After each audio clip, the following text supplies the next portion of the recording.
Alright guys, so welcome back to Underdog Painting. So you've got your Imperium magazine and you're looking at the models and thinking, what the hell am I going to do? Well, what you want to do is start building them. So what I'm doing here is I'm going to show you how you build and paint the Necron Royal Warden. And it is pretty straightforward for me anyway, and it will be for you if you follow the instructions in the magazine. But because I've built quite a lot of these, I just build them without looking, but I don't recommend you do that if you are new to the hobby.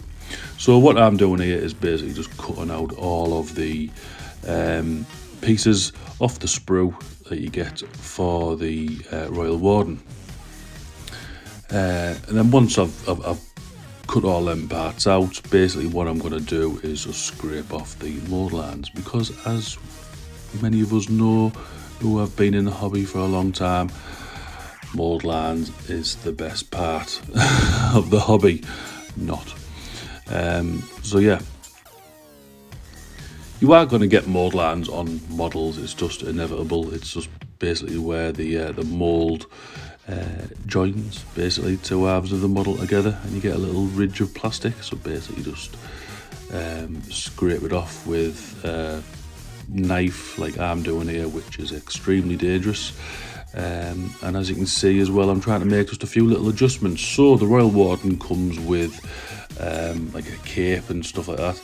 I didn't want it because I already have a Royal Warden in my army, and I just wanted it to make a little change just to make it a little bit different. So I basically just cut all the tassels off it, and then once actually looking at the model, it kind of reminds me of an Immortal, Necron Immortal, which is pretty cool. So yeah, Games Workshop, if you could make new Necron Immortal models, that would be pretty cool.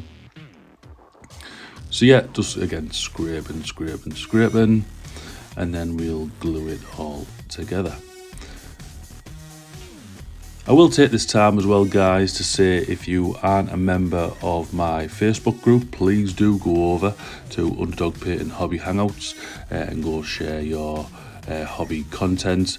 Go and meet some cool people, get some tips and tricks and all that type of stuff. Yeah, so please go and do that.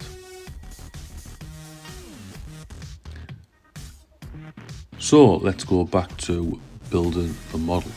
So because I've got massive hands and these are quite fiddly bits, I do make a bit of a hash of it, but it goes together quite easy. I probably have done it backwards as well, but you know, yeah, we managed to do it.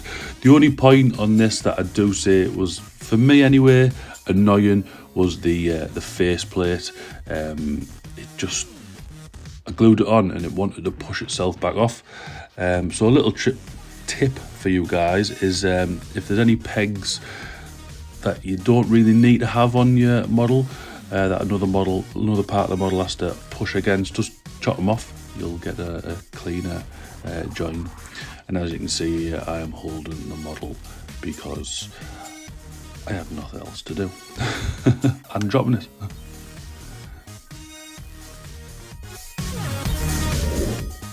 And then all we're doing is putting a little bit of glue on the base and sticking it on. Now obviously these have little slot holes, but that's what it looks like. Right, now on to painting. So I took it outside and I sprayed it with just a cheap can of black primer.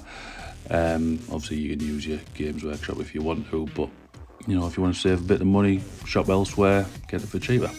Now what we're doing here is literally just base coating the full thing with lead belcher. Now alternatively, you can just spray your model with lead belcher or any silver spray paint that you have. But yeah, basically we're just we're just painting the lead belcher all over the model.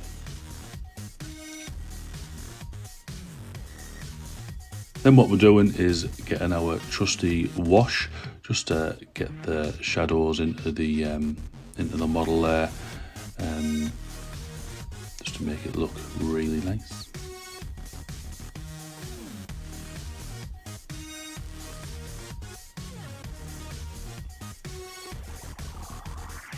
Then once we've done that, we just pick a lighter silver. So in my case, I went with Iron Hand Steel, I believe it's called, and just did a light dry brushing all over the model. Now I do go back over with some washes just because I wanted to tie the dry brushing back in. I didn't want it to be too shiny, but I still wanted it to have them little bits of highlights on the silver. Now with Necrons as well, they do have dynasties. It's a bit like your Space Marine chapters, I suppose, different colours and obviously army rules and whatever. So my Necron Dynasty is the Nihilak Dynasty. I was going to say Nihilak Oxide, that's a pain, but yeah, the Nihilak Dynasty. So that's kind of like a teal and turquoisey colour.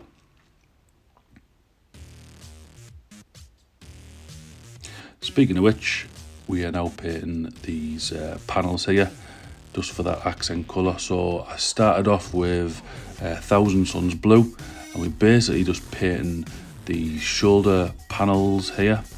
We are going to paint the cable that runs at the back to the gun, and we're also going to just paint the coils in the gun.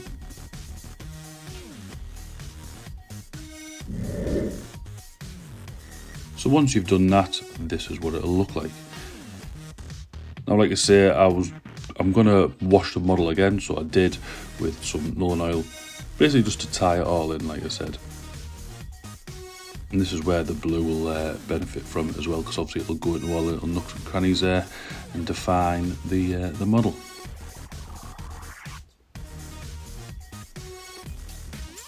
After that, we go on to one of my favourite techniques. Now we're going to do a little bit of dry brushing, and again, it's not too much of a big deal if you overspill onto this, but basically what we're going to do here is get a lighter colour, so I think it's Araman Blue I used, and just dry brush onto all the Thousand Suns Blue colour, just that blue colour.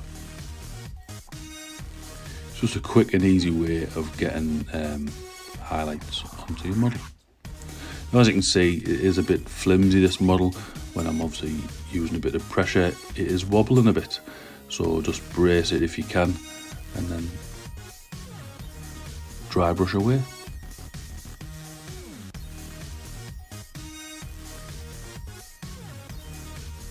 Now what you want to do with the gun part as well is get lighter and lighter. So what I tend to do is just add a bit of white to the mix and make it go lighter and lighter, but then just focus it into the middle parts of the part that you are dry brushing. And as you can see, it gives a nice glowy effect.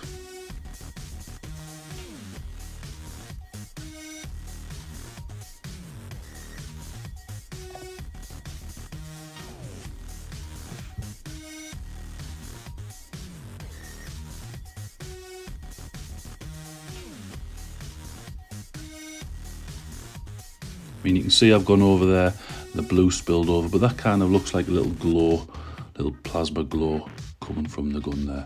Now what we're doing as well is we are just going to use a brush and carefully, on some points, just define that bit of edge highlighting that we did with the dry brushing, because the dry brushing can leave a powdery feel look to the model, so we're just crisping them lines up a little bit. So you don't have to do every one, but just a little indication here and there of some highlights, and then what I've done there is just painted them little ball things in the gun just to make them stand out, basically.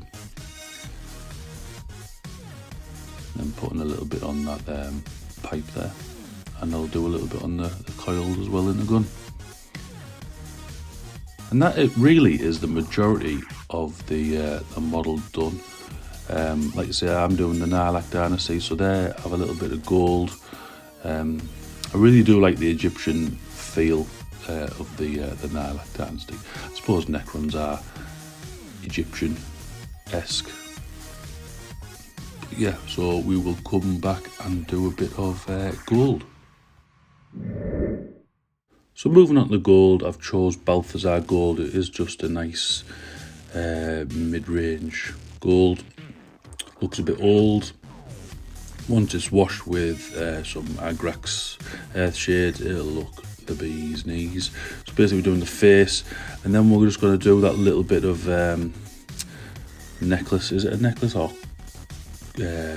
collar? I don't know how you'd say it, or the chest piece there, where there's a bit of detailing. So we just paint that in basically, and then just wash that with a bit of Agrax Surf Shade. And then once that's done, just fill in the little details there with some lead belcher. So that is the model all done, and this is what it looks like. So guys, I'd just like to thank you for watching. If you would like to go like, comment and subscribe, it would mean a lot. And I'll see you all on the next one. Thanks for watching. Have a good day.